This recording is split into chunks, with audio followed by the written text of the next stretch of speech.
the slow unveiling of a global strategy to make China great again.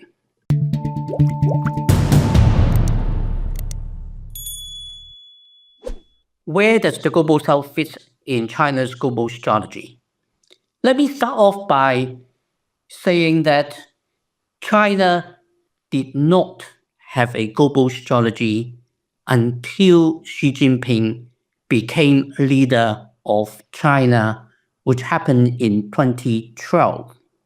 And I would say that, in fact, he did not even devise fully a global strategy for China until his second term in office, which started in 2017. Now, 2017 was an important year in China's development, both in terms of domestic policies and also in terms of foreign policy, because 2017 was the year when Xi Jinping consolidated his power in China. Instead of being just first among equals in the leadership of the Communist Party of China, he effectively had made himself the strongman of China. It was also the year when he introduced what he would like to call Xi Jinping Thought on socialism with Chinese characteristics for a new era, as the de facto state ideology for China. This is something which China had not had since the death of Mao Zedong as leader of China in 1976. So for well over 3 decades, China had a pragmatic foreign policy based on the conceptualization of Deng Xiaoping and has been known as the policy of hide and bite.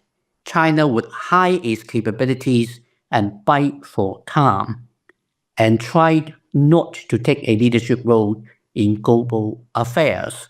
It was a pragmatic approach where China sought to engage with the rest of the world, particularly the United States and the advanced economies of Europe and Japan, to borrow their technology to enable China become an economic juggernaut. By the time Xi Jinping consolidated his power in 2017, the world had changed. China had become the second biggest economy in the world. China's economy had some global champions.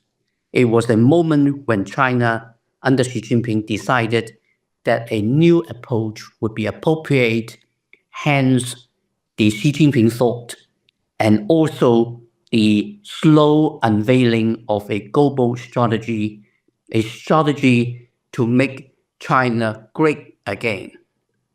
And in Xi Jinping's words, it was to pursue the China dream of national rejuvenation.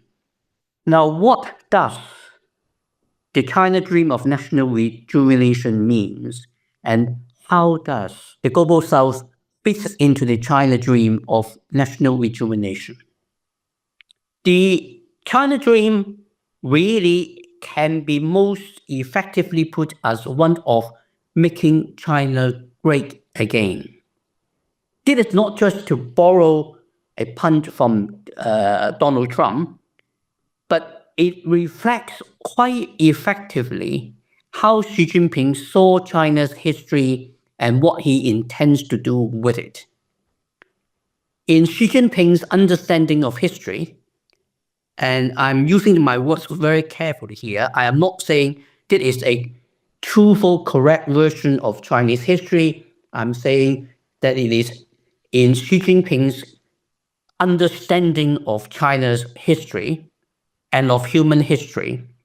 He believes that the best of time in history was when China was the most powerful, rich, advanced, civilized, innovative, and cutting-edge power in the world. And in his conceptualization, when China was number one.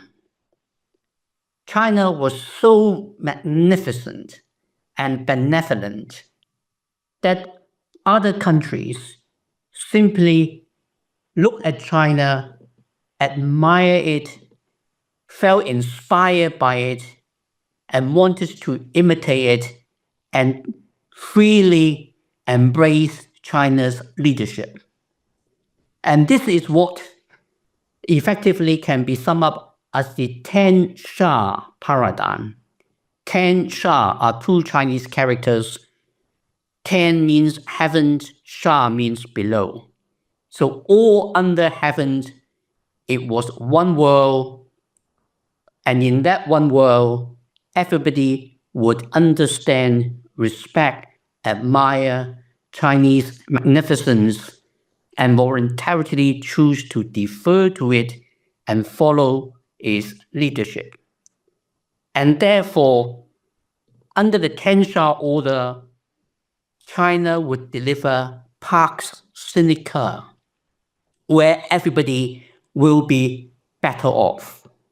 And here, the Global South comes in significantly, because the Global South would represent the majority of people and the majority of countries in the world. And they therefore matters. This leads me to the second main issue that I would like to discuss with you, which is how the Global South fits in with Xi Jinping's attempts to forge a common destiny for humankind. This concept of a common destiny for humankind is something that Xi Jinping talks about repeatedly and very often in the last few years.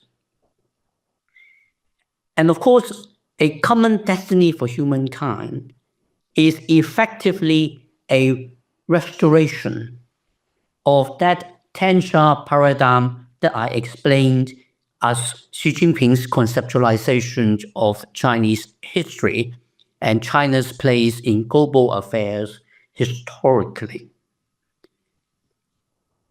And the common destiny for humankind is a correct translation of the original Chinese terms. The official Chinese government translation of the same Chinese term, 人类命运共同体, is a deliberately misleading translation. The official Chinese government translation will put it as a community of shared future. But the original Chinese term does not refer to community, nor does it refer to a shared future. It's very specific.